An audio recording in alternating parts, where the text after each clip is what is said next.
As an African history enthusiast, there needs to be some recognition regarding the works of European and Arab authors who wrote about what they heard or what they themselves witnessed upon visiting the continent. Those remotely interested in African history cannot deny their importance. Regrettably, however, as many of us know, a plethora of disingenuous and outright invidious writings from those same authors exist.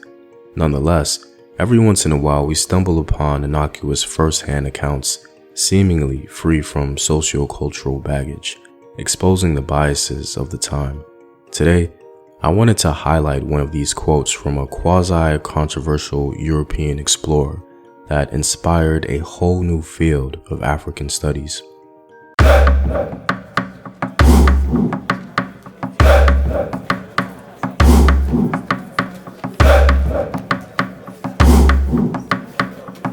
What up, African world? It's Home Team here, and welcome back to another video of African history, culture, and worldview. By supporting this channel on Patreon, you're helping in the creation of these videos and contributing to this content.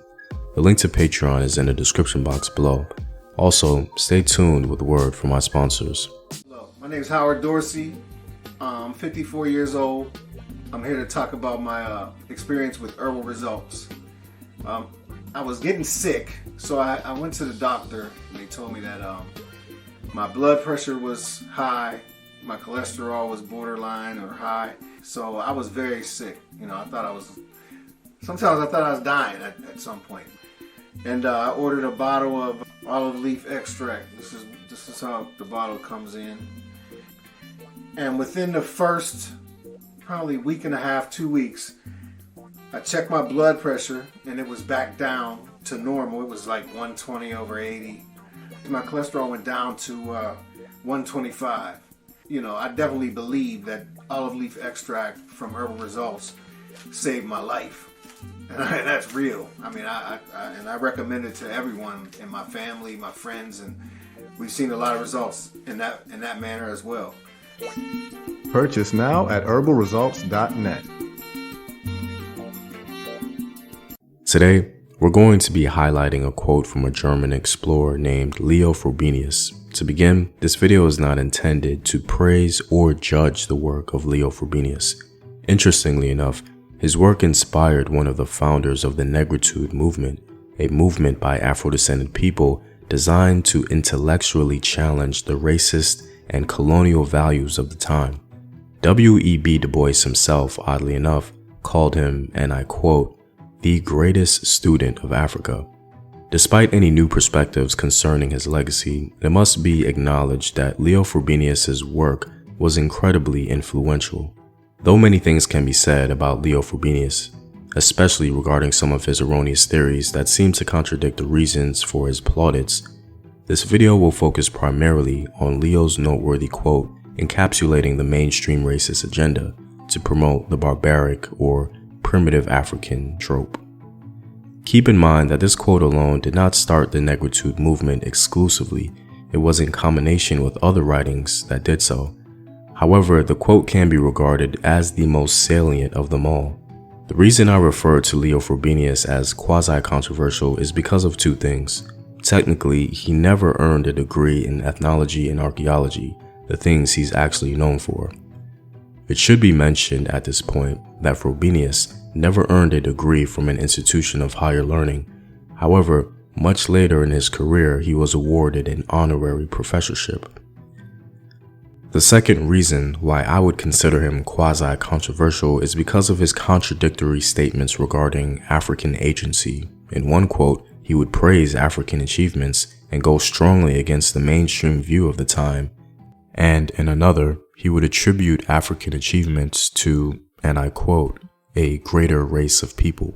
To be clear, I don't judge scholars of the past for being of their time, so that's not the reason he's quasi-controversial in my eyes.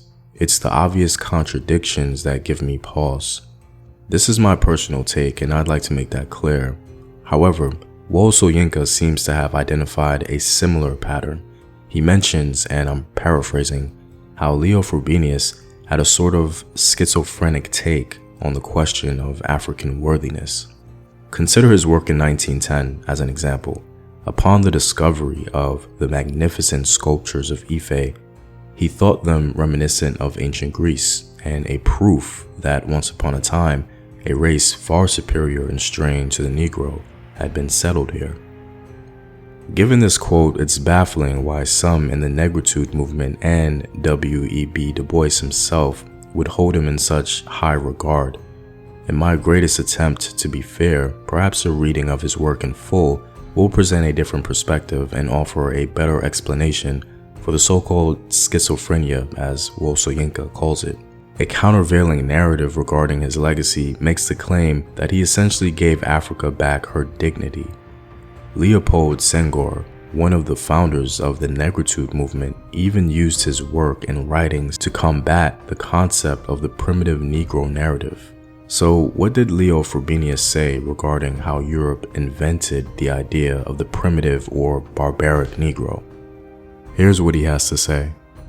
Not that the first European navigators at the end of the Middle Ages failed to make some very remarkable observations.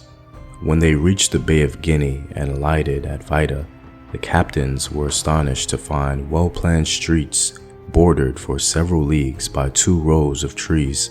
For days, they traversed the countryside covered by magnificent fields, inhabited by men in colorful attire that they had woven themselves.